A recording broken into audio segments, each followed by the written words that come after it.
Ang mga detalye ng mga balita. Naglabas ng arrest warrant at hold departure order ang korte laban kay Senator Antonio Trillanes ngayong araw. Pero nakapag-bail din agad ang senador. Para bigyan tayo ng update dito, umaaksyon live si Patricia Mangune. Pat. Balik Senado na si Senator Antonio Trillanes matapos nga siyang makapagpiyansa para sa kasong rebelyon. Pero aminado ang senador na kailangan pa rin niyang paghandaan ang mga posibleng susunod na mangyari matapos ang insidente kanina. Kakapiyansa lang ni Senador Antonio Trillanes para sa kasong rebelyon laban sa kanya. Pero inaasahan na raw ng senador na marami pa siyang haharapin na pananakot mula sa administrasyon ni Pangulong Duterte. Tumiklop na raw kasi pati ang hudikatura, kaya sa tingin niya, milagro na lang daw ang makakasagip sa kanya. Wala na eh. As it is, milagro ang inaantay natin from branch 148 where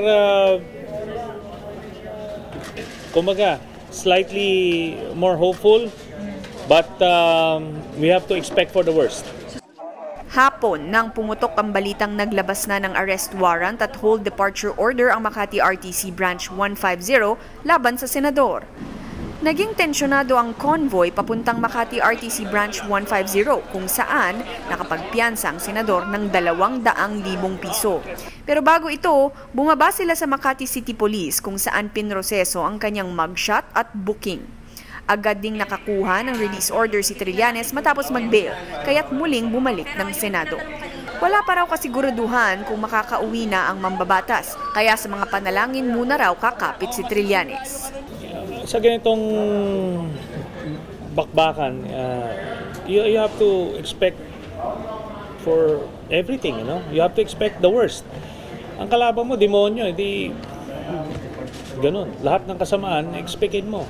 So, alam naman natin ng panlaban sa demonyo ay panalangin. At maraming mga kababayan tayong nananalangin on my behalf. So, yun ang nagbibigay sa atin ng lakas. May mensahe din si Trillanes kay Pangulong Duterte. Yun ang harapin mo, Mr. Duterte. Ako, mga 10, 12 times na ako nagganyan. Nag-mugshot. Hindi man tayo natutuwa every time, ano? But, kahit pa paano, ginagawa natin yan, no? Pero siya, nako, isipin mo yan, Mr. Duterte, sa panaginip mo. Cheryl, wala pa rin daw kalayaan makauwi ng kanilang bahay si Senator Trillanes, kaya't mananatili siya dito sa Senado hanggat mawala ang banta ng anumampang mga harassment mula sa gobyerno. Cheryl? Patricia, ano-ano pa ang mga legal option ni Senator Trillanes? Kanina, Cheryl, sinabi ni Senator Trillanes ay pinag-aaralan pa nila ang kanilang mga susunod na legal na hakbang kasama ang kanyang mga abogado. Pero ang sigurado ay gugulong na muli ang kanyang kasong rebellion sa Makati RTC Branch 150. At sa November 21 yan in-schedule at kailangan niyang humarap o magpadala ng kanyang abogado doon. At Cheryl? pagkatapos ng nangyari ngayong araw, anong senaryo ang nakikitang kasunod nito?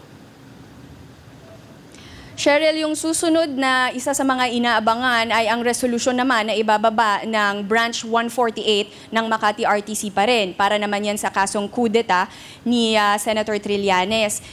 Inaasahan nga daw ni Senator Trillanes ang worst case scenario para sa ilalabas na arrest warrant, posible na naman at walang bail ito. Ang isa pang pwedeng mangyari, Cheryl, ay gumulong naman ang proceeding sa court-martial ng AFP. Para naman yan sa kanyang kasong unbecoming o conduct unbecoming of a officer. Cheryl? May nakarating na ba na balita kay Senator Trillanes kung kailan posibleng magdesisyon itong ang Branch 148? Wala pa rin naman natiyak na schedule kung kailan magbababa ng desisyon ang Branch 148. Kaya't nag-aabang lang din tayo maging ang kanyang opisina. Maraming salamat, Patricia Mangune.